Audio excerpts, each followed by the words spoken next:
Bonsoir, donc pour ce nouveau live de Douai Collectif. Donc ce soir on est sur le live sur la thématique de la solidarité. On est ensemble comme d'habitude pour environ 45 minutes, 30 minutes d'échange avec Baptiste sur les différentes questions de solidarité, sur la manière dont on y a réfléchi pour la ville.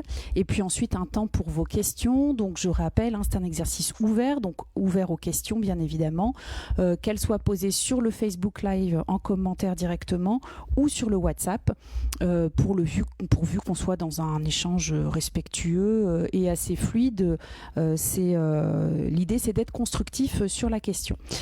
Donc voilà pour ça. Alors si on fait quand même comme d'habitude un petit temps de présentation, oui j'allais oublier avant de démarrer les propos, donc Stéphanie Stiernon, tête de liste du collectif qui s'appelle Douai Collectif, vous l'aurez compris. Bonsoir à toutes et tous, alors moi c'est Baptiste Edon, j'ai 22 ans et je suis aujourd'hui étudiant en communication. Voilà, donc on se permet de faire un peu plus succinct sur les présentations, étant donné qu'on en a déjà fait à plusieurs reprises dans différents médias via différents canaux, donc on se dit qu'on va éviter les redites. Alors si on démarre un petit peu sur la question de la solidarité, juste pour avoir une introduction avec des grandes lignes, alors nous on est résolument pour le partage des ressources, le partage des espaces en ville et le vivre ensemble de manière générale. Alors ça paraît peut-être un peu généraliste de dire ça, mais sont quand même des principes très importants qui guident nos actions et nos souhaits de mesure.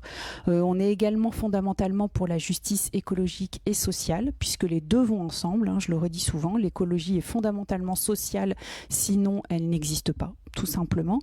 Et je le redis souvent aussi, l'écologie pertinente est forcément basée sur le partage des ressources.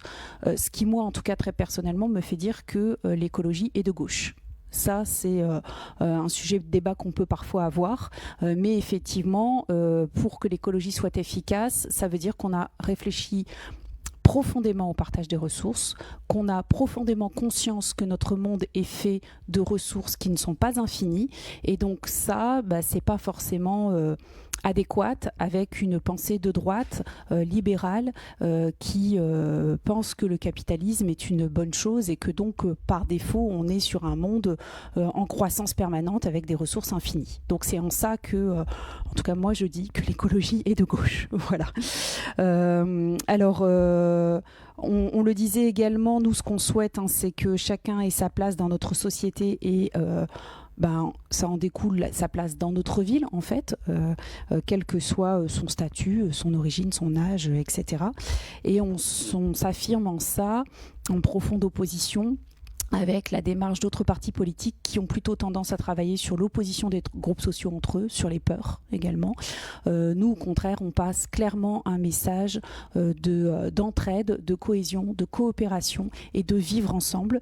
On est convaincu que c'est comme ça qu'on répare les problématiques d'une société et qui ne manque pas de se présenter au sein de notre ville. Donc ça s'exprime de différentes façons. On a différents sujets qu'on va aborder ici avec des mesures qu'on souhaite appliquer. Donc vous n'hésiterez pas à poser vos questions pour nous faire préciser ces mesures. Pourquoi pas pour les remettre en cause, puisqu'on est aussi pour le débat d'idées, c'est quelque chose d'important. Donc si je démarre un peu, alors bien évidemment, pour nous la solidarité s'exprime par le vivre ensemble, on l'a dit, et on a certains exemples à des moments festifs, notamment sur les fêtes des voisins, par exemple les fêtes des quartiers. Ça, c'est quelque chose qui est profondément positif, qui permet la rencontre, le fait d'aller vers l'autre, l'altérité, l'échange. Et ça, c'est quelque chose qu'on souhaite continuer de promouvoir. Alors bien sûr, ce ne sera pas la seule chose, mais c'est quand même quelque chose de très important. Et si je prends un exemple emblématique chez nous, d'ailleurs, c'est même les fêtes de Gaillan. J'y reviendrai à un autre moment de notre présentation. Mais en tout cas, ces moments d'échange assez simples, basés sur l'authenticité, c'est quelque chose qu'on souhaite encourager. On pense également sur les notions de solidarité au jumelage, qui pour nous constitue un acte important. Alors là, de solidarité avec d'autres pays, d'autres villes, vous l'aurez compris. Donc on a déjà des jumelages existants, hein, donc il s'agit de continuer de les entretenir, ces jumelages, d'entretenir ces relations. Et puis aussi, pourquoi pas, de nouveaux jumelages. Et notamment, nous, dans notre programme, un jumelage avec la Palestine nous semblait quelque chose d'intéressant. Donc pourquoi pas effectivement aller vers ce genre de choses, toujours dans l'idée de rencontrer l'autre, échanger de sa différence et aussi de ses ressemblances. Parce que bien évidemment, quand on parle d'altérité, on pense souvent à ce qu'on a de différent avec les autres. Tout ça pour se rendre compte qu'on a beaucoup de points en commun en général. Non. Donc ça, c'est un point important. Alors pour nous, la solidarité, c'est aussi la santé. Hein, ça, c'est un sujet qui est dans la tête de beaucoup de monde aujourd'hui et dans la nôtre aussi. Alors, bon, effectivement, vous n'êtes pas sans savoir que l'offre de soins pose quelques problèmes aujourd'hui, à Douai comme ailleurs. Alors, c'est pas récent, hein, c'est un sujet qui s'invite là dans les débats à chaque élection, mais pour autant, la problématique de l'offre de soins et notamment de la pénurie de médecins généralistes, entre autres, hein, et aussi de spécialistes, c'est quand même quelque chose qui nous guette depuis plusieurs années. Il y a de nombreuses alertes, alors y compris de médecins locaux, hein, sur Douai, qui faisaient déjà des alertes sur le sujet depuis 2014. Et en fait, cette situation, c'est quand même l'héritage de politiques gouvernementales, y compris avec des gouvernements qui ont été gérés par des partis qui se disent aujourd'hui des partis de gouvernement, mais qui pour autant n'ont pas réellement agi sur la question, n'ont pas réglé la situation, et donc on hérite de ça aujourd'hui. Donc ça, c'est important de le rappeler quand même, ça ne règle pas le problème à l'instant T, mais c'est quand même important de se dire... Voilà, certains quand même s'étonnent ou se révoltent de cette situation, bon, qui était une situation annoncée et qui n'a pas donné lieu à action de la part de certains acteurs au moment opportun, notamment au niveau gouvernemental. Alors, une fois qu'on a dit ça, nous, forcément, ce qu'on souhaite, c'est faciliter l'installation de maisons de santé. Ça nous semble important, même si l'offre de soins en tant que telle, en principe, n'est pas du ressort de la compétence de la commune. Mais la problématique aujourd'hui est tellement criante qu'effectivement on pense que ce sera important de favoriser l'installation de professionnels de santé par une maison de santé ou un autre modèle s'il se présente. Là immédiatement on voit le modèle des maisons de santé, mais effectivement ça va être quelque chose d'assez important, y compris avec des actions type donc des actions complémentaires, type une réflexion sur une mutuelle communale également, parce qu'au-delà de l'offre de soins, on en parlait tout à l'heure, on a aussi une problématique de couverture sociale, de couverture médicale, et on a encore beaucoup de personnes qui ont du mal à trouver une couverture adaptée, une mutuelle adaptée, avec toutes les conséquences que ça comporte, parce que c'est aussi pour ça qu'on est pour le partage des ressources. En général, quand on est dans une situation où on ne peut pas se payer une mutuelle, de fait, on est également dans une situation où on a une santé plus dégradée que d'autres couches sociales. Donc c'est la double peine. Et donc nous, on aimerait apporter notre pierre à l'édifice pour essayer de régler un peu cette situation et travailler sur une mutuelle communale. Oui, peut-être. Ouais. Juste aujourd'hui, concrètement, la compétence santé est gérée principalement par l'État et par le département. Donc ce sont deux collectivités, enfin c'est la collectivité du département plus l'État qui gère principalement ces éléments-là. Malgré tout, la commune peut y prendre part par différents moyens. Donc Stéphanie en a rapidement évoqué deux. Ensuite, il y a un troisième moyen qu'on pourrait mettre en place, et qu'on souhaite même mettre en place, c'est le retour du planning familial à Douai, via notamment un tiers-lieu qu'on mettrait en place en centre-ville, avec entre autres choses un côté jeunesse, un côté citoyenneté, et avec d'un autre côté le planning familial permettant à chacun de pouvoir accéder à ces services qui sont aujourd'hui ô combien essentiels. Ouais, et puis travailler sur ce lieu. Alors effectivement sur ce lieu, Baptiste parle de jeunesse et c'est tout à fait vrai, puisqu'en fait on identifie qu'il y a un manque d'accueil de lieux pour la jeunesse, donc ça c'est quelque chose qui nous intéresse particulièrement, et ce qu'on souhaiterait c'est y travailler également de l'intergénérationnel, parce que ça fait partie des solidarités, et là aussi on a beaucoup de choses à apprendre via l'intergénérationnel qui peut se travailler via ce tiers-lieu et via d'autres moyens qu'on verra après, qu'on illustrera de différentes façons.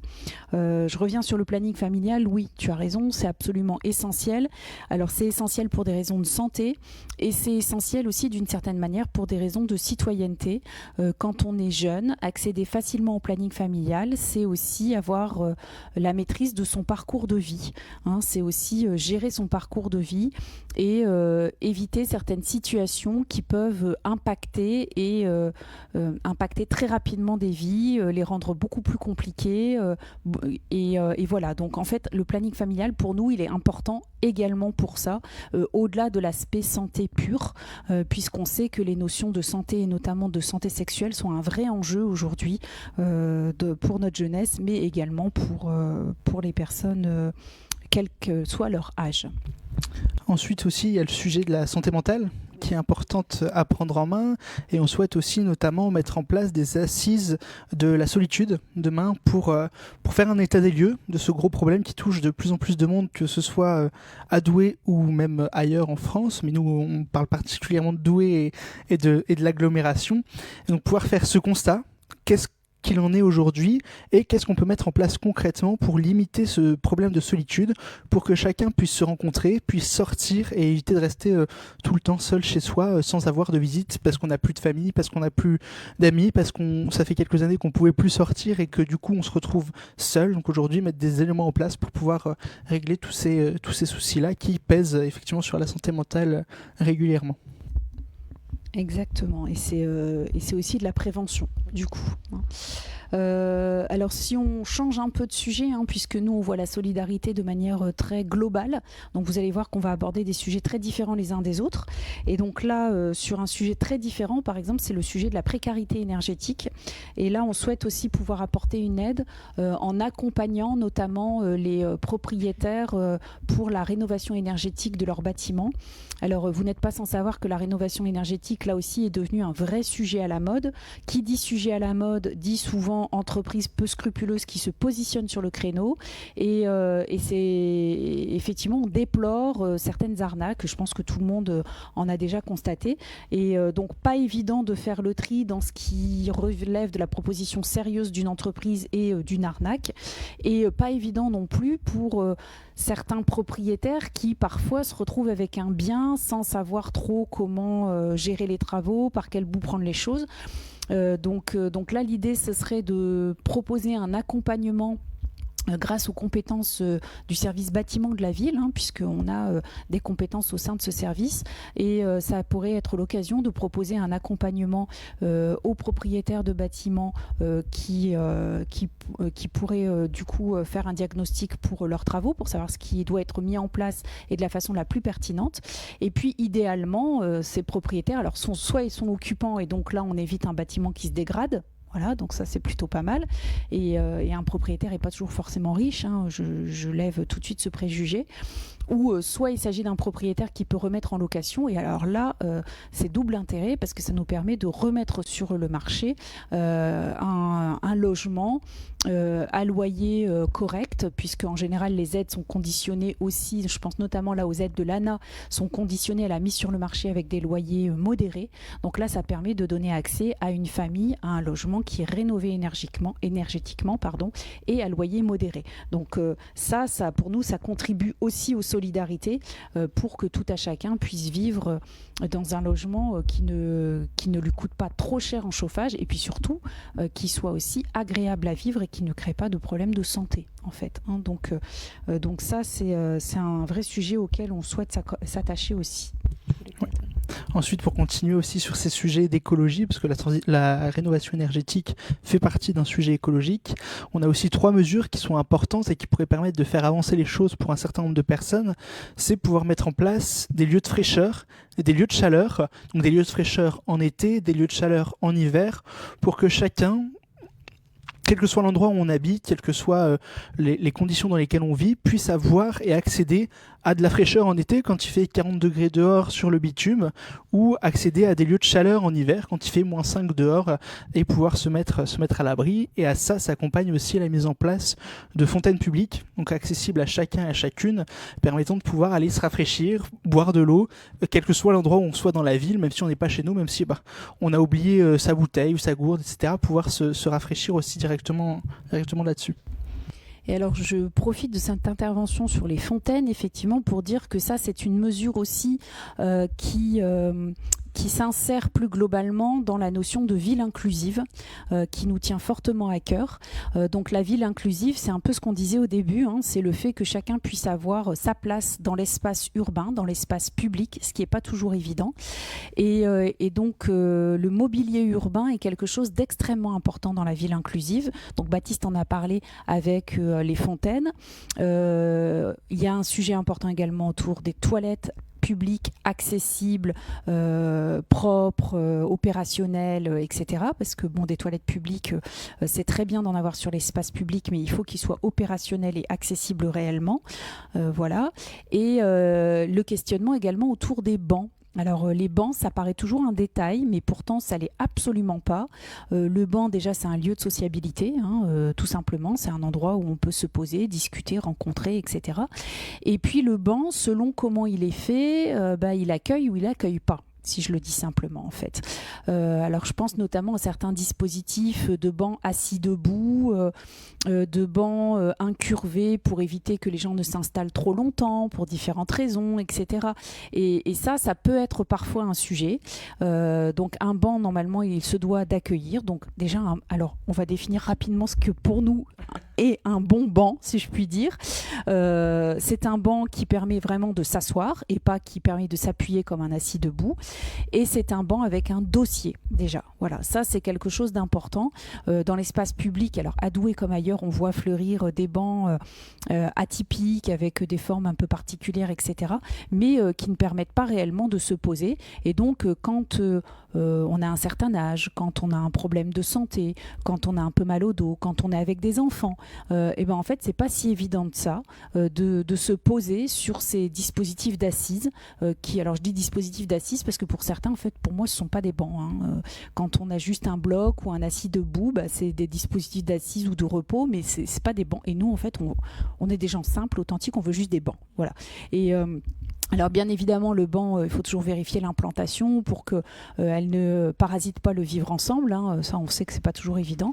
Mais néanmoins, il faut faire attention à ne pas céder à cette envie qui est une lame de fond dans l'aménagement de l'espace public là, depuis quelques années, à Douai mais ailleurs aussi, où on a tendance à retirer les bancs de l'espace public pour éviter des phénomènes de squattage, pour éviter que les gens ne s'installent et fassent du bruit. Alors souvent d'ailleurs on va accuser les jeunes sur le sujet, etc.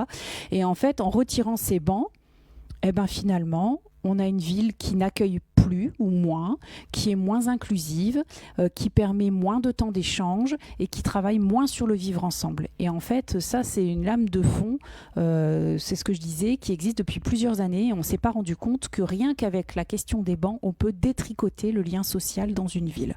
Donc vraiment, ça, c'est quelque chose qui nous tient à cœur. Alors, bien évidemment, j'entends certains esprits critiques qui pourraient dire ça y est, les écolos vont tout régler avec des bancs. Alors c'est pas l'idée, mais en tout cas ce qu'on dit, c'est que dans le mobilier urbain, c'est un sujet important, comme les fontaines, comme les toilettes et comme l'accessibilité des espaces publics. Alors le fait que les espaces publics soient nivelés, que le sol soit vraiment plat en fait. Donc ça a été fait au centre-ville à certains endroits, dans la réfection de la rue piétonnisée. Donc ça c'est plutôt bien.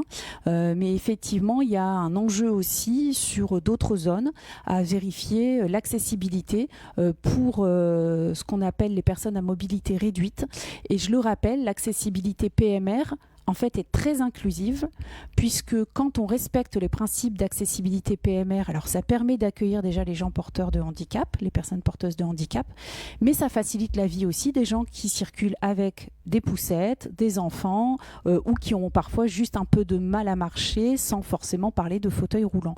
Donc le fait d'appliquer les dispositions PMR, accessibilité PMR, c'est profondément inclusif et ça doit être un filtre dans les aménagements de la ville au quotidien. Donc voilà un peu pour vous expliquer ce qui est notre notion de ville inclusive et en quoi pour nous elle rentre tout à fait dans la thématique des solidarités. Alors d'autres choses, je crois que tout à l'heure tu me parlais du colis des aînés, Baptiste. Exactement. Alors aujourd'hui, le colis des aînés est principalement fait à partir de produits venant de grandes enseignes, même pas dans le Douaisis et plus loin sur le territoire, avec des produits qui en plus ne viennent même pas forcément de France. Demain, ce qu'on veut aussi, c'est pouvoir rendre ce colis pour les seniors, soit sous forme de bons d'achat dans les commerces de Douai, soit avec des produits bio, locaux, donc avec des producteurs du Douaisis et des commerçants du Douaisis, et avec de la consigne pour éviter les produits qui créent des déchets en plus sur la ville qui produisent des problèmes derrière sur tout ça. Tout à fait. Donc ça, on voit qu'en fait, dans une politique communale, il n'y a pas de détails. Il y a plutôt des notions de filtre, c'est-à-dire à chaque fois qu'on aborde un sujet, comment on y applique un filtre en matière de solidarité, de transition écologique et sociale, etc. Et c'est un peu notre état d'esprit. Alors, je reviens un peu juste quand même sur la notion de ville inclusive, puisque j'ai ma liste anti-sèche pour éviter d'oublier des sujets, et je me rends compte que j'ai quand même oublié de vous dire quelque chose. La ville inclusive, on parlait de l'accessibilité PMR, et en fait, ce qu'on dit aussi, c'est que ce qu'on souhaite, c'est rendre la ville inclusive pour les femmes. Alors pourquoi pour les femmes ? En fait, c'est un bon point d'entrée également, parce qu'en fait, on se rend compte encore aujourd'hui que les femmes, alors parfois sont porteuses de handicap, voilà, et que quand c'est pas le cas, dans un foyer, c'est souvent une femme du foyer qui va être amenée à accompagner une personne âgée de la famille, une personne porteuse de handicap, ou les enfants. Alors ça tend à évoluer, mais effectivement c'est encore quand même en forte proportion les femmes qui accompagnent ces personnes dans la famille, quand il y a une personne âgée, une personne porteuse de handicap ou les enfants de la famille à accompagner dans l'espace public, ce sont les femmes qui le font. Et donc si on prend en compte l'avis des femmes dans la manière qu'elles ont d'utiliser l'espace public, finalement ça permet aussi d'être inclusif pour les enfants, pour les personnes âgées, pour les personnes porteuses de handicap. Donc ça, c'est une entrée qui est intéressante aussi. Et il y a pas mal d'études et de développement d'espace public qui ont été faits avec cette entrée-là et qui montrent qu'à terme, quand on pose ces jalons-là, en fait, on arrive à un espace public plus inclusif et qui, du coup, je le dis, s'il est inclusif pour toutes ces personnes, forcément, cet espace public est inclusif pour les personnes qui n'ont pas de soucis de santé, qui sont en pleine force de l'âge, etc. Donc voilà, c'était juste la petite notion que je voulais apporter en plus. Alors pour nous, les solidarités, c'est aussi bien sûr un soutien fort aux associations. Ça, on le réaffirme, ça paraît évident, mais on le redit. En plus, on a un très, très beau tissu associatif et très riche sur Douai. C'est pas le cas partout. Un tissu associatif qui aborde des tas de thématiques différentes, le sport, la culture, les aspects sociaux, l'animation des quartiers, etc. Donc ça, on réaffirme une volonté de fort soutien associatif pour la commune. L'égalité femmes-hommes, donc j'en ai parlé très vite en matière d'inclusion dans l'espace public, mais c'est également aborder ça avec d'autres mesures, comme par exemple aller plus loin sur le congé menstruel au niveau de la commune. C'est un sujet qui nous paraît important. Ça permet déjà de mettre la lumière sur des sujets qui restent parfois encore un peu tabous, comme les maladies telles l'endométriose, mais aussi juste le fait que, oui, les femmes ont des menstruations, donc ont leurs règles, voilà, et que c'est pas une partie de plaisir tous les mois, voilà, et que en fait c'est quelque chose de biologique, d'humain, et qu'on a le droit d'en parler et de prendre ça en compte dans la société. En plus, je le rappelle juste, c'est pas rigolo, mais c'est ce qui permet aussi quand même la procréation, donc c'est pas anodin, voilà, et on comprend pas bien pourquoi il faudrait mettre ça sous le tapis et ne pas en parler.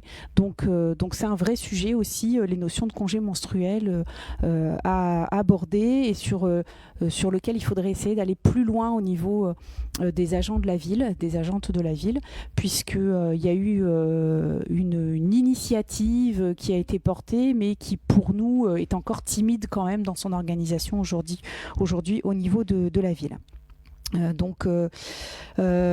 Autre chose également, donc si on parle de l'égalité entre les différents acteurs, et puis je vois Baptiste que tu as toute une série de notes qu'il faudra aussi absolument qu'on aborde, c'est l'égalité et la protection des enfants. Alors la protection des enfants, me direz-vous, pour certains, c'est l'ASE, c'est le département, voire dans certains cas au national, effectivement. Néanmoins, au niveau communal, on peut quand même porter certaines choses. Pour tout vous dire, dans le cadre de la campagne, on est sollicité par un certain nombre d'associations, de collectifs qui nous demandent de signer des chartes ou de se positionner sur différents sujets. Et en fait, on a effectivement reçu une charte de ce genre et il y avait 2-3 passages qui me semblaient très importants dans cette charte. Donc, je vous les relaye là juste rapidement. Donc déjà, juste pour rappel, alors c'est une stat qui circule très régulièrement, mais tout le monde ne le sait pas. Donc là, on parle de violence sexuelle envers les enfants et d'inceste. Donc c'est un type de violence en plus très particulier.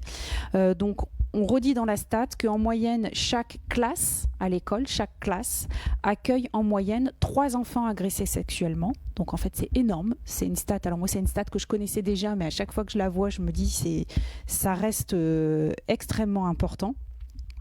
Et donc, ce qui est précisé également dans cette charte, je trouvais que c'était très intéressant, c'était de dire que ces violences, bien sûr, détruisent les enfants, mais qu'elles ne sont ni marginales ni accidentelles. On a toujours tendance à penser, quand il y a un phénomène, à se dire bah oui, mais c'est quelque chose, c'est un cas à part. Non, ils reprécisent bien et ils ont raison. Ces violences ne sont ni marginales ni accidentelles. Elles prospèrent chaque fois que les adultes détournent le regard, n'écoutent pas, ne savent pas repérer les signaux d'alerte ou ne veulent pas croire les enfants. Donc il y a un vrai sujet autour de la parole de l'enfant. Et ce qui nous est demandé dans cette charte, au niveau municipal, c'est de créer un environnement attentif, formé et organisé dans lequel la parole des enfants est reconnue, les signaux d'alerte identifiés et les situations de danger orientées sans délai vers les autorités compétentes. Donc nous, on a fait un retour et bien sûr, je vous le donne en mille, on est absolument d'accord avec ça et bien évidemment, on soutiendra ces initiatives et on mettra en place les mesures possibles au niveau communal, notamment en matière de formation de personnel et d'élus également, pour lutter contre les violences sexuelles faites aux enfants. Ça nous paraît un sujet extrêmement important dont on ne parle encore pas suffisamment et il faut en parler à d'autres moments que quand il y a un article qui tombe sur une affaire horrible, quoi, en fait. C'est un peu ça le message. Donc voilà pour ça. Sans forcément de transition, puisqu'on a beaucoup de sujets différents, on a, nous semble-t-il, un sujet important aussi autour du bien vieillir à Douai. Donc là, alors Baptiste en a parlé un peu tout à l'heure avec les assises de la solitude. Ça, c'est déjà un sujet qui permet d'aborder ce genre de problématiques, mais effectivement à la fois pour des notions de santé, pour des notions d'isolement, pour des envies aussi de logements particuliers, type habitat participatif, habitat partagé.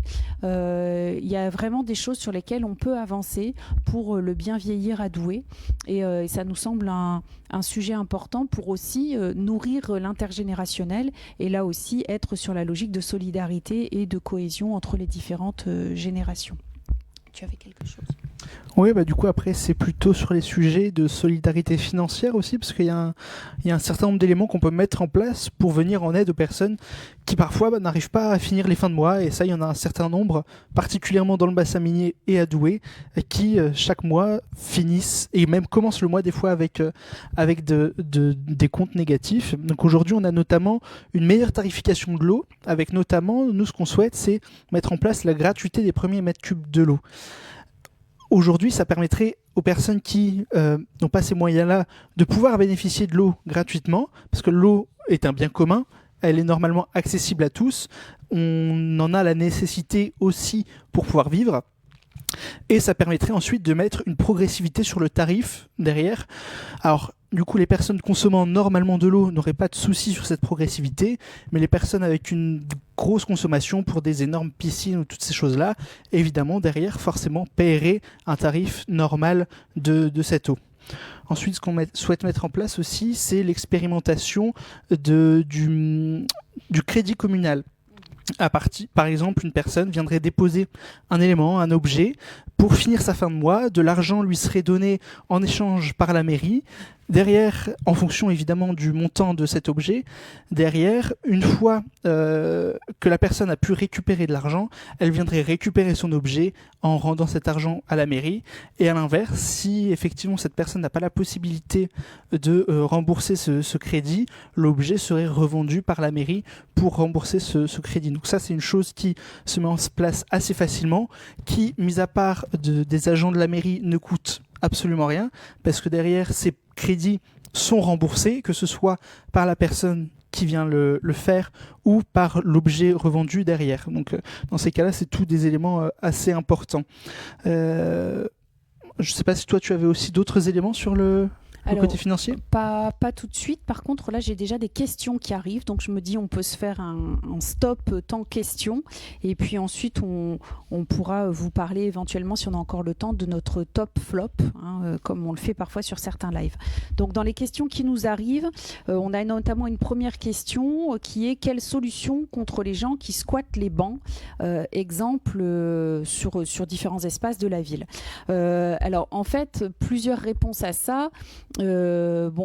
Si la question est quand tous les bancs sont occupés et qu'on n'a pas la possibilité de bénéficier de bancs, c'est peut-être justement qu'il n'y en a pas assez en fait. Donc à certains endroits, c'est peut-être aussi multiplier les bancs et puis ensuite pour pouvoir en bénéficier et effectivement accepter que certains soient occupés. Si d'autres ne sont pas occupés et qu'on peut en bénéficier, l'acceptation est donc plus simple.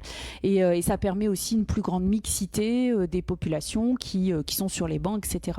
Après, je le redis aussi, les squats de bancs, en fait, à partir du moment où les personnes ne perturbent pas l'ordre public, si ce n'est le fait qu'il n'y a pas de place, sinon, en fait, c'est quelque chose qu'on doit accepter. En réalité, j'entends parfois des personnes qui disent oui, mais là, les gens sur le banc, vous avez vu à quoi ils ressemblent, etc. Si c'est juste une histoire de look, ça, je pense que ça fait partie du vivre ensemble. Après, quand c'est un problème d'ordre public, on est sur autre chose. Et là, effectivement, ça relève de la tranquillité publique. On avait fait des interventions là-dessus, donc on va essayer de ne pas mélanger les sujets.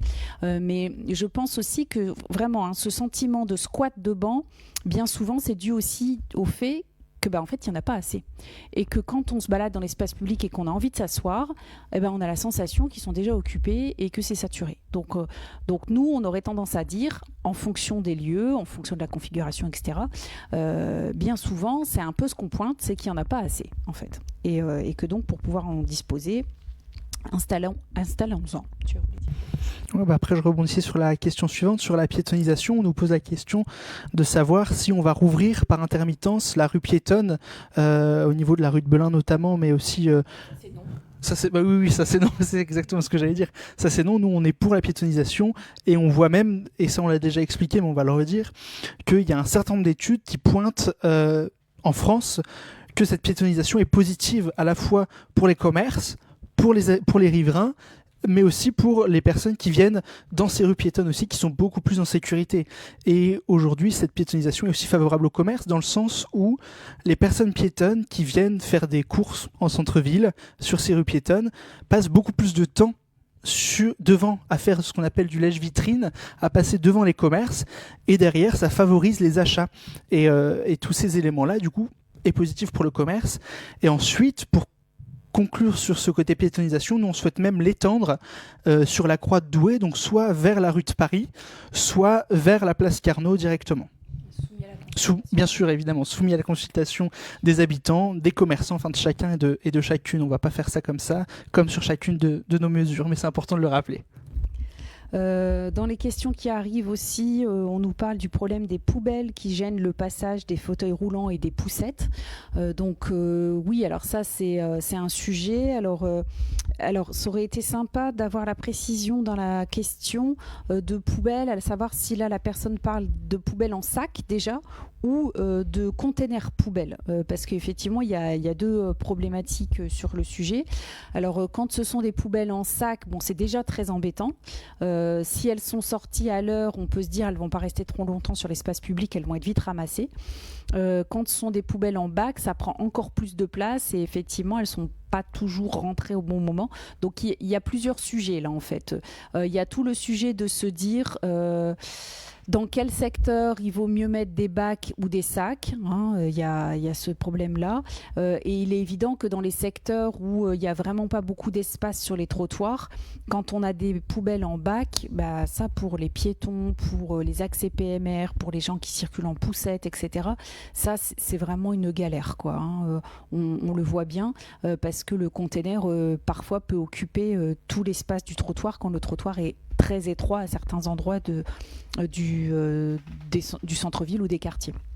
Donc ça, il y a un vrai sujet là-dessus et ça, c'est un travail aussi en coopération avec Douaisis Agglo sur les tournées de ramassage, sur le fait de choisir de mettre des sacs, des bacs, de choisir aussi à certains endroits, pourquoi pas, des points d'apport volontaires parce que là aussi, ça, il y a un sujet autour de ça vous aura pas échappé. Il y a certains secteurs où les logements ont parfois été un peu divisés.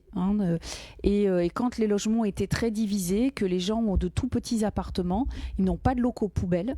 Et donc, qu'est-ce qui se passe ? Très rapidement, ils ont le réflexe de mettre le sac poubelle sur l'espace public. Et donc, on se retrouve avec des sacs poubelles. Alors là, même si ce ne sont pas des bacs, ce sont des sacs, mais c'est déjà problématique.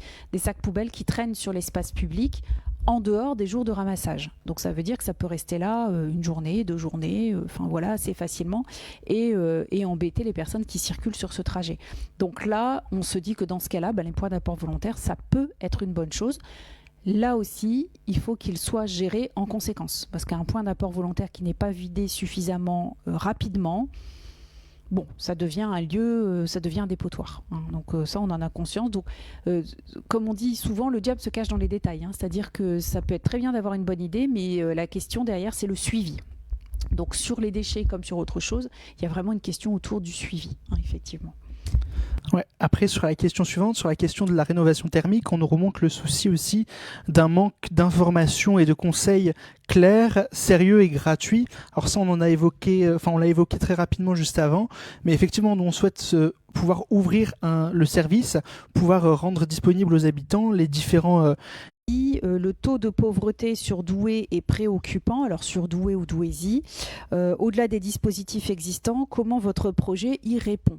Alors je pense qu'on en a déjà parlé avec certaines mesures. Alors si je travaille de mémoire là très rapidement, on a parlé de la proposition de la mutuelle communale, la proposition du crédit municipal, etc. Et puis beaucoup de choses aussi, comme on le dit là, autour du principe de solidarité et des échanges. Alors tu n'as pas forcément parlé des mesures du CCAS. Je sais que tu les avais en tête à un moment donné. Tu disais qu'il y avait déjà des choses intéressantes qui étaient mises en place au CCAS, qui pourraient parfois être encore développées également. Mais effectivement, il y a beaucoup de choses qui se passent aussi autour de l'accompagnement et de la mise en réseau des différents acteurs. Au-delà du fait de vouloir mettre en place des mesures supplémentaires, ce qui parfois peut tout à fait être intéressant. Et d'ailleurs, avant le démarrage du live, pour tout vous dire, on avait une petite discussion sur le revenu minimum garanti qui a été expérimenté dans certaines villes.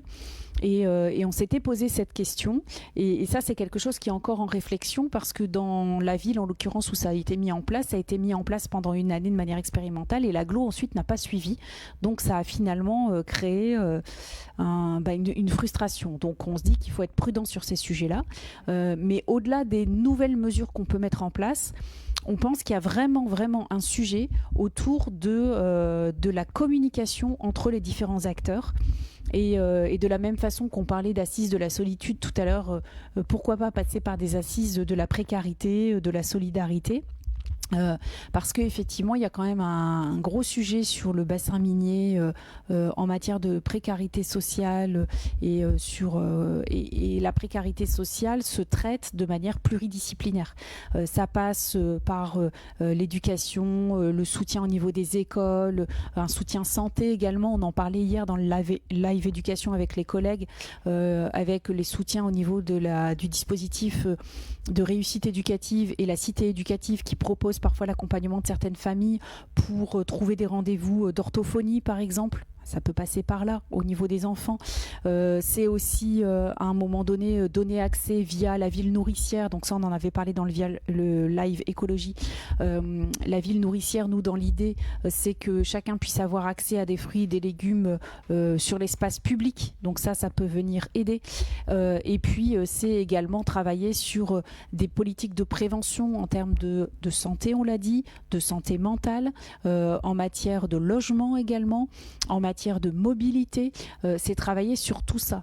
Et effectivement, il faut bien l'avouer, on est dans un contexte pas simple, notamment avec les politiques du département du Nord qui ont tendance aujourd'hui à détricoter un certain nombre de budgets sociaux sous couvert de « on va remettre les gens au travail pour leur redonner de la dignité ». En général, ce que ça signifie derrière, c'est... si les gens ne justifient pas d'un emploi, quels que soient leurs freins à l'emploi, sociaux, formation, logement, autres, eh ben, en fait, on leur retirera leurs ressources. Je ne suis pas sûre qu'en faisant ça, on lutte contre la précarité. Donc nous, notre idée, c'est plutôt d'essayer de venir soutenir par différentes actions, on en a parlé un peu, et de mettre en lien les acteurs. Parce qu'on se rend vraiment compte qu'on a beaucoup d'acteurs sur le sujet et que beaucoup ils font tous un travail formidable, ils se débrouillent avec les budgets qu'ils ont, etc. Hein, c'est pas le sujet, mais beaucoup peuvent parfois travailler dans leur coin sans toujours être en réseau.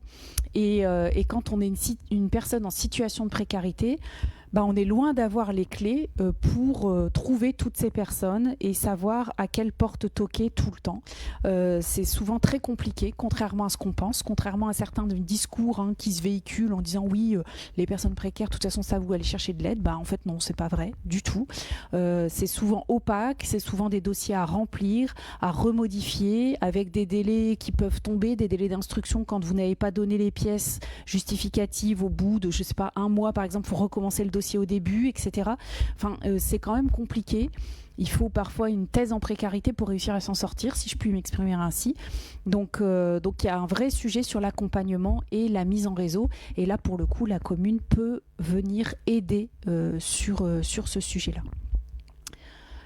Alors, je pense qu'on arrive au bout des questions. On peut se faire notre top, notre flop. Juste un petit point avant qui me paraît important sur la solidarité, c'est aussi tout le côté culture qui aujourd'hui est vachement sabré aussi, notamment par Douaisis Agglo. Et la culture fait partie de la solidarité parce qu'il faut permettre à chacun de pouvoir accéder à la culture, qui qu'on soit, ou quel que soit l'endroit où on habite, etc. Et donc nous, notamment pour la culture, on voudrait mettre en place des tarifs attractifs, voire gratuits à terme, donc après avoir évidemment mené une étude et une concertation sur le sujet, mais pour permettre à chacun de pouvoir accéder à cette culture. Autre élément aussi sur cette culture, c'est pouvoir la décentraliser, la retirer uniquement du centre-ville ou des lieux où elle se passe d'ordinaire, et aussi pouvoir aller la mettre dans les quartiers, dans des salles, même sur les rues piétonnes, etc., pour que chacun puisse y accéder en tout temps. Après, c'est vrai que le musée est gratuit pour les Douaisiens. Exactement. Le musée est gratuit pour les Douaisiens aujourd'hui, tu veux bien de le rappeler. Après, il y a aussi tout un autre pan qui est les restes de place pour aller voir des spectacles ou d'autres choses. Elles ne sont pas forcément toutes vendues aujourd'hui, et de la même manière que sur d'autres sujets, par exemple l'alimentation, on va retrouver des éléments qui nous permettent d'avoir ce qu'on appelle en date courte, des aliments en date courte. Et ce serait pouvoir mettre en place un élément qui nous permettrait d'accéder à de la culture en date courte sur des places qui n'ont pas été vendues à des prix très réduits pour que chacun puisse y accéder aussi dans ces moments-là. Et alors ça me fait rebondir sur un sujet. Là, je fais une association d'idées, donc c'est un peu le principe du Too Good To Go finalement. Et en fait, il y a aussi des dispositifs qui existent au niveau des cantines pour permettre de redistribuer les repas non utilisés. Alors je vous rassure, à aujourd'hui, ça représente pas beaucoup de repas parce qu'il y a vraiment une tension sur les réservations de cantines.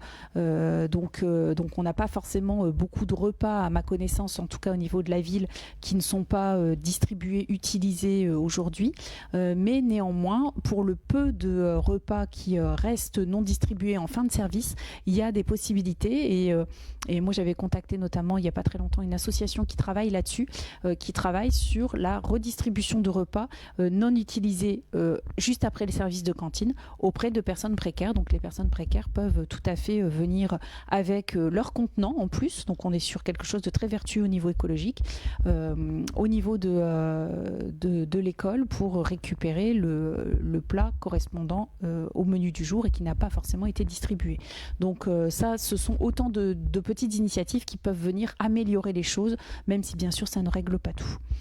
On se fait peut-être un point sur les tops et les flops, comme on aime bien se le faire, parce que ça fait déjà 3/4 d'heure qu'on est ensemble, mine de rien. Qu'est-ce que le temps passe vite. Voilà. Alors sur les tops, moi j'en identifie quelques-uns. Baptiste, n'hésite pas à nous partager les tiens aussi. Alors par exemple sur les tops en matière de solidarité, les jardins partagés, moi ça me paraît quelque chose de très intéressant. Alors bien sûr parce qu'il y a du lien social, parce qu'on discute, etc. Parce qu'on peut mettre aussi un peu de beurre dans les épinards sans mauvais jeu de mots en cultivant quelques légumes. Et puis aussi parce que souvent quand on travaille la terre finalement... on règle tout un tas de petits problèmes aussi qu'on peut avoir, y compris de petits mal-être, y compris en termes de santé mentale parfois. Donc là, pour le coup, pour moi, c'est un top en matière de solidarité, tout comme la cantine à 80 centimes, qui a été une amélioration quand même en matière de solidarité également. Ça a été quelque chose d'assez intéressant sur la baisse des prix. Tu avais des choses peut-être ? Alors on l'a déjà évoqué rapidement, mais moi c'est aussi la politique menée par le CCAS qui aujourd'hui me plaît pas mal, même si ça vient aussi dans un flop. Ça pourrait aller beaucoup plus loin et être beaucoup plus ambitieuse, mais aujourd'hui par rapport aux villes de même strate en France, on a déjà une politique assez avancée et qui aujourd'hui est pour moi un sacré top. Alors moi, le grand top en matière de solidarité que je voulais évoquer, c'est le tissu associatif douaisien dans son ensemble. Et donc là, c'est l'occasion pour nous de remercier toutes les associations, qu'elles travaillent avec les enfants, les jeunes, les moins jeunes, qu'elles travaillent sur le sport, sur la culture, sur l'animation des quartiers, sur la dimension sociale. Donc merci à ces associations, merci à tous ces bénévoles qui passent un temps incroyable, qui doivent développer une polyvalence très importante également dans le tissu associatif, qui sont parfois, on le sait, face à leurs doutes, parfois face à des moyens restreints, face à leurs questionnements, mais aussi, on le sait, face à leur joie, parce que être dans un tissu associatif, c'est souvent beaucoup de joie aussi, même si c'est pas toujours de tout repos. Donc c'est l'occasion pour nous de dire, voilà, le tissu associatif douaisien, c'est un vrai top, qui a besoin de soutien, on le sait, mais en tout cas, merci à vous tous et vous toutes, quel que soit votre âge, votre implication dans ces associations à Douai et même d'ailleurs dans le Douaisis. Merci beaucoup à vous. Dans les tops également, pour moi, c'est la fête des voisins. Je l'avais dit un peu tout à l'heure. C'est tout bête, c'est tout simple. Voilà, en mode auberge espagnole, sur l'espace public.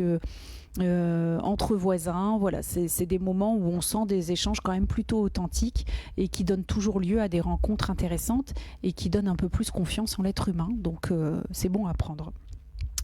Dans les tops également, alors moi j'ai un gros top aussi dans le cœur, c'est les fêtes de Gaillan. Voilà.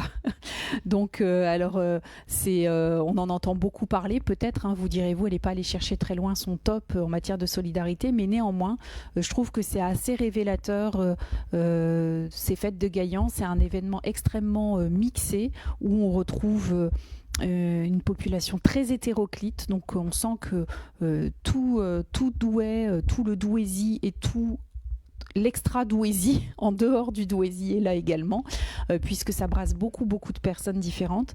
Et je trouve que c'est assez révélateur de l'esprit des fêtes de Gaillan, de l'esprit douaisien à ce moment-là, avec des habitants, là aussi encore beaucoup d'associations, et aussi les agents des services, qui sont d'ailleurs présents dans de nombreuses festivités. Donc c'est les fêtes de Gaillan, mais c'est aussi plein d'autres festivités qui sont organisées tout au long de l'année. Et les agents des services, alors même qu'ils ne font pas toujours partie du service événementiel, sont mobilisés pour autant. Donc merci aussi aux agents et aux agentes et pour ce top. D'autres tops de ton côté ? Alors peut-être les flops quand même, parce que bon, c'est toujours, alors c'est pas forcément, enfin c'est négatif, mais c'est pour aller vers un mieux, hein, c'est pour tendre vers quelque chose de plus appréciable. Moi le flop en matière de solidarité, en tout cas symboliquement, c'est la fin du financement du FIGRA par Douaisis Agglo et le département. Ça pour moi c'est un flop parce que le FIGRA c'est un festival qui permet justement de s'intéresser aux problématiques du monde, fondamentalement de s'intéresser aux problématiques de l'autre. Donc sur des questions de vivre ensemble, c'est quelque chose de très important et je trouve que c'est vraiment un flop qui a eu ce retrait de financement et qui en plus au passage supprime le prix des collégiens sur le FIGRA, qui était quand même une formidable opportunité de citoyenneté et de solidarité, d'éducation aux médias, à la citoyenneté, à la solidarité. Donc ça, c'est un flop. Je ne ferai pas très long, mais c'est l'aménagement des bancs. On le disait tout à l'heure, le fait que certains bancs soient en dispositif assis debout, etc., et n'accueillent pas vraiment. Pour moi, ça, c'est quand même un flop en matière de solidarité. Il faut essayer d'y remédier. C'est aussi au niveau du développement économique de l'agglo, le fait qu'il n'y ait pas suffisamment de développement en matière d'économie sociale et solidaire. Ça, c'est dommage. On pense que c'est tout à fait possible de développer davantage l'économie sociale et solidaire et qu'au-delà de la partie solidarité, ça nous permettrait aussi d'avoir un développement économique qui serait plus résilient, qui supporterait mieux les chocs, puisqu'aujourd'hui, un tissu économique solide sur un territoire, c'est un tissu économique qui s'appuie aussi sur des petits et des moyens acteurs et pas que des gros acteurs qui, quand ils redirigent leur filière de travail à l'étranger, en fait, laissent sur le carreau plusieurs centaines, parfois milliers de personnes. Donc on pense qu'il y a un vrai sujet là-dessus et qu'il fallait en parler dans le live Solidarité, l'économie sociale et solidaire qui est extrêmement riche et extrêmement résiliente. Un vrai flop aussi, le problème du logement. Alors j'irai pas plus loin parce qu'on a fait un live logement, donc on va pas le refaire ce soir, mais en matière de solidarité, il faut vraiment davantage d'implication et d'opiniâtreté sur la question du logement indigne notamment, et sur la relation avec certains bailleurs et le traitement des problématiques que rencontrent certains locataires, notamment en matière de moisissures et autres. Mais encore une fois, on en avait parlé. Donc ça, pour nous, c'est un flop.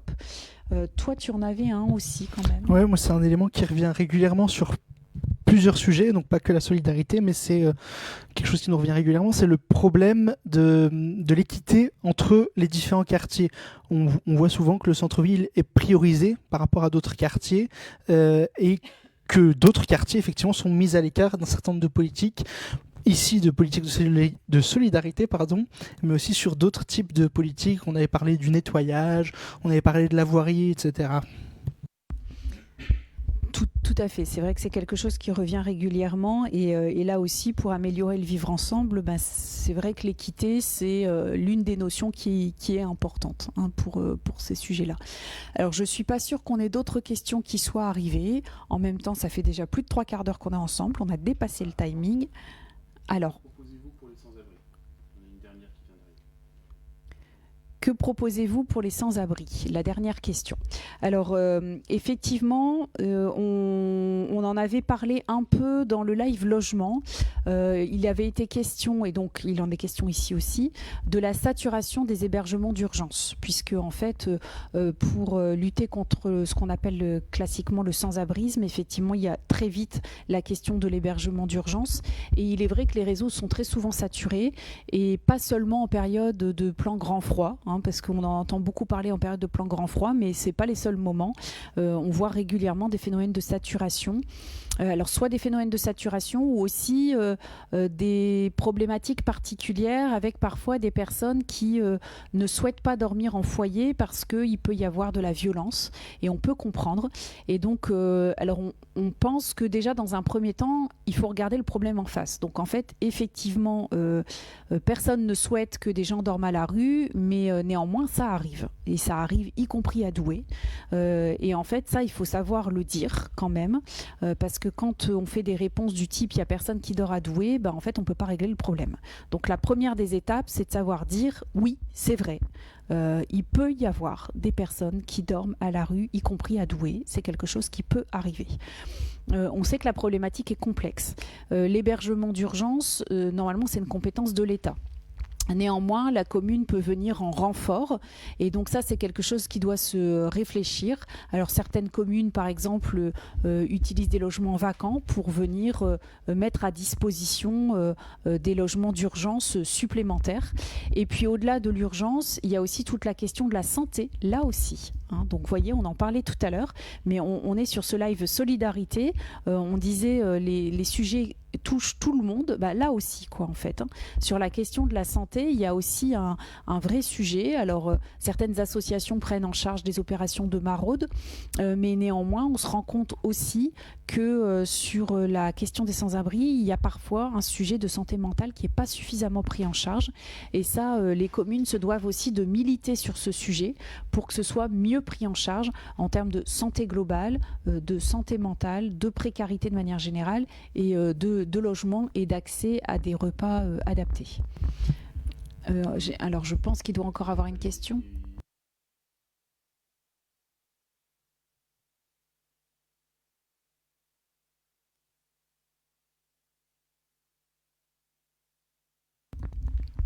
Alors, on a 2 questions-remarques. Donc, on a une militante associative, semble-t-il, qui dit sur le réseau que effectivement, elle recense une quinzaine de sans-abri qui dorment dehors à Douai. C'est ça, je me tourne vers la technique. Donc merci à Valérie d'avoir fait cette précision, parce qu'effectivement, c'est ce que je disais. Oui, il y a des personnes qui dorment dehors à Douai et il faut avancer là-dessus. Et là aussi... comment dire, je disais tout à l'heure, là aussi, accepter le fait, dire oui, c'est vrai. Ça arrive, il y a des personnes qui dorment à Douai, ça permet de mettre une première pierre pour avancer et de mettre les acteurs autour de la table aussi, peut-être de plus se rencontrer, de plus faire ce constat partagé, plutôt que chacun se cache parfois derrière son petit doigt en disant non c'est pris en charge, de toute façon c'est pas la compétence de la commune et puis il y a personne qui dort à Douai, mais le problème c'est que du coup on va rien régler comme ça quoi. Donc faire ce constat et en discuter avec les différents acteurs, c'est quelque chose d'important. Oui, sur ce sujet-là, c'est assez intéressant qu'on en parle maintenant, parce que justement samedi, lors du tractage à la place Saint-Amé, j'ai croisé quelqu'un qui m'a parlé de ce sujet-là, qui effectivement s'est retrouvé à la rue du jour au lendemain. Il a perdu son emploi, il a subi un divorce, faute de logement, il s'est retrouvé sans la garde de ses enfants, et en fait, il est allé voir toutes les collectivités territoriales, donc il est allé voir la mairie, il est allé voir Douaisis-Aglo, le département notamment, et en fait, tous lui ont donné une fin de non-recevoir. Et il s'est retrouvé sans rien, il s'est dit aujourd'hui je fais plus confiance en personne, il me l'a dit comme ça, je cite ces mots, mais je dois me démerder tout seul. Et aujourd'hui je fais plus confiance en toutes ces personnes-là, et donc aujourd'hui c'est important de mettre des choses en place pour chacune de ces personnes, parce que c'est des humains aussi avant tout, et c'est pas parce que du jour au lendemain on a des problèmes, on a des problématiques financières au niveau du travail, etc., qu'on doit se retrouver obligatoirement à la rue. Et aujourd'hui c'est important de pouvoir lutter pour eux et pour elles. Et effectivement, alors en plus là dans le cas que tu décris, je trouve que ce qui est important de rappeler aussi, c'est que quand on est marginalisé, forcément plus la durée est importante, plus c'est compliqué de revenir dans un circuit classique, si je puis dire. Et moi j'étais très marquée aussi d'entendre des professionnels de l'accompagnement social me dire qu'effectivement quand quelqu'un est à la rue, la personne doit réintégrer un parcours de logement qui n'est pas classique, c'est-à-dire que la personne doit, en tout cas c'est ce que la professionnelle en question me disait, doit d'abord passer par de l'hébergement d'urgence, qu'elle le souhaite ou pas, pour seulement ensuite espérer pouvoir aller vers de l'hébergement qu'on qualifiera d'accompagné. Donc c'est-à-dire des foyers un peu plus pérennes, ce genre de choses, pour peut-être seulement dans un troisième temps espérer accéder à du logement social, mais qu'en fait il n'était pas possible que la personne accède directement à un logement qu'on appelle de droit commun. Donc là ça veut dire que on inscrit les personnes dans un parcours qui de fait est un parcours difficile et semé d'embûches pour sortir de l'exclusion, pour sortir de la marginalisation. Donc, alors il y a sûrement de très bonnes raisons à ça. On sait qu'il y a beaucoup de dispositifs qui se superposent, qu'il y a une grande complexité dans la prise en charge, mais néanmoins, c'est quelque chose qui est vraiment pas aisé et on se rend compte que quelqu'un qui veut sortir de de la marginalité, c'est très très très compliqué. Oui, c'est ça. Et puis, si ce sujet-là n'est pas traité directement, ça entraîne un certain nombre d'autres problématiques. Donc, on l'a évoqué sur la santé, sur l'alimentation, mais aussi sur le travail. J'ai travaillé en structure d'insertion socio-professionnelle, notamment, et où, effectivement, on voyait un certain nombre de personnes, pas toutes, chaque parcours est différent, mais certaines personnes se sont retrouvées à la rue pendant un certain temps, n'ont pas eu de main tendue, et du coup, derrière, ont perdu les codes du travail, ont eu et ont des grosses difficultés à retrouver un travail, et derrière, on met aussi du financement là-dedans. Donc si on pouvait mettre ce financement à la base, donc sur ces soucis de logement pour les personnes sans domicile fixe notamment, derrière, on évitera aussi un certain nombre de dépenses publiques sur d'autres sujets, parce que ça aurait été traité à la base, et ça évitera un certain nombre de surcoûts derrière. Nombreux politiques nous parlent d'économie aujourd'hui. En gardant tous ces dispositifs, ça entraîne un pan assez large de dépenses si on s'attaque au problème à sa racine, et c'est le souci sur chacune des politiques publiques. On va traiter la finalité, mais pas la base du problème. Et donc ça, derrière, ça permet aussi effectivement de faire des économies en prenant les soucis à la racine. C'est ça, en fait, c'est toujours cette façon de voir qui dit, en fait, la prévention, c'est pas une dépense. En fait, c'est ça, il faut arrêter de voir les politiques de prévention et de solidarité comme une dépense. C'est une capitalisation, mais vraiment, alors habituellement, j'aime pas trop ce terme de capitalisation, mais là, pour le coup, c'est dans le bon sens du terme. En fait, alors bon, déjà, c'est une prise en charge humaine, donc qui est tout à fait logique, et en fait, ce sont des coûts évités pour l'avenir. Alors, des coûts évités budgétaires, on est obligé d'en parler parce qu'on a parfois l'impression qu'il n'y a que ça qui compte. Donc ce sont des coûts budgétaires évités, mais surtout, ce sont des coûts humains évités. Et ça, on n'en parle pas assez. C'est comme si c'était pas grave de laisser quelqu'un s'enfoncer dans la marginalité, dans l'exclusion, petit à petit, se retrouver confronté ou aggraver des problèmes d'addiction, des problèmes de santé mentale, des problèmes de santé, des problèmes de sociabilité, enfin voilà quoi. Et en fait, quand on refuse de regarder ces problèmes en face, quand on refuse d'allouer des budgets ou quand on décide de faire des économies sur ces budgets, c'est ça, c'est accepter le coût humain que ça engendre. Voilà. Donc ça, nous, on n'est effectivement pas d'accord avec ces coupes budgétaires qui sont censées être des économies alors que c'est un mauvais calcul à tous les étages. J'ai oublié la deuxième question. Ah oui, quelqu'un dit il n'y a pas de centre social en centre-ville.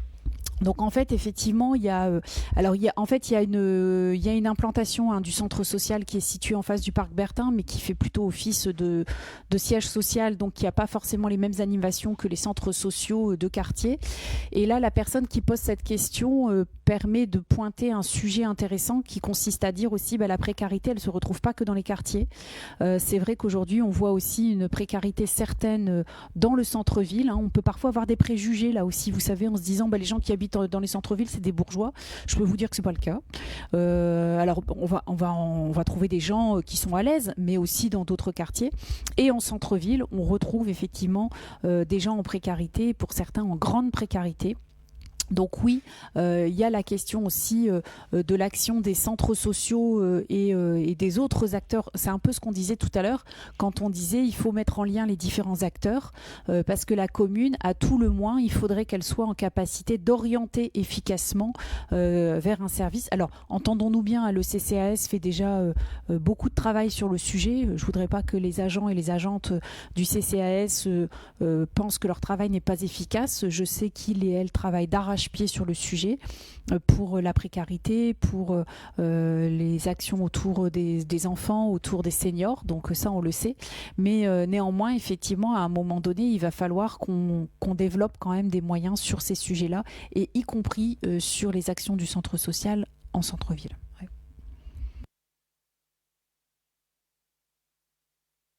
Alors la technique me dit, on ne parle pas du tiers-lieu, mais la technique n'a pas dû suivre, je pense, tout le live, puisqu'effectivement le tiers-lieu, on en a parlé un peu plus tôt dans le live, et donc si vous avez pris le live en cours, on le redit, nous on a un souhait effectivement d'action autour de tiers-lieux, qui sont des lieux de rencontre et qui peuvent être des lieux où des associations interviennent, y compris sur des questions de santé, sur des questions d'accompagnement administratif, etc., et qui peuvent apporter au-delà du lien social aussi des mesures de lutte contre la précarité de manière générale et de travailler là encore sur l'intergénérationnel, sur la mixité sociale et sur le fait d'aller vers l'autre. Donc voilà, ça nous permettait de reboucler sur ce qu'on entendait par tiers-lieu. Je pense qu'il n'y a plus de questions, je pense qu'on a fait le tour du sujet et puis qu'on a passé déjà un bon moment ensemble. Alors il me reste juste un petit instant peut-être pour vous annoncer le live de demain qui a lieu à 19h30. 19h, excusez-moi, on aime bien me faire des blagues sur les annonces. Donc demain, ce n'est pas 18h30, c'est pas 19h30, c'est 19h. 19h le live sur la mobilité demain. Et puis, nous reste à vous souhaiter une bonne soirée ou une bonne journée en fonction du moment où vous écouterez ce live. Bonne fin de journée, au revoir.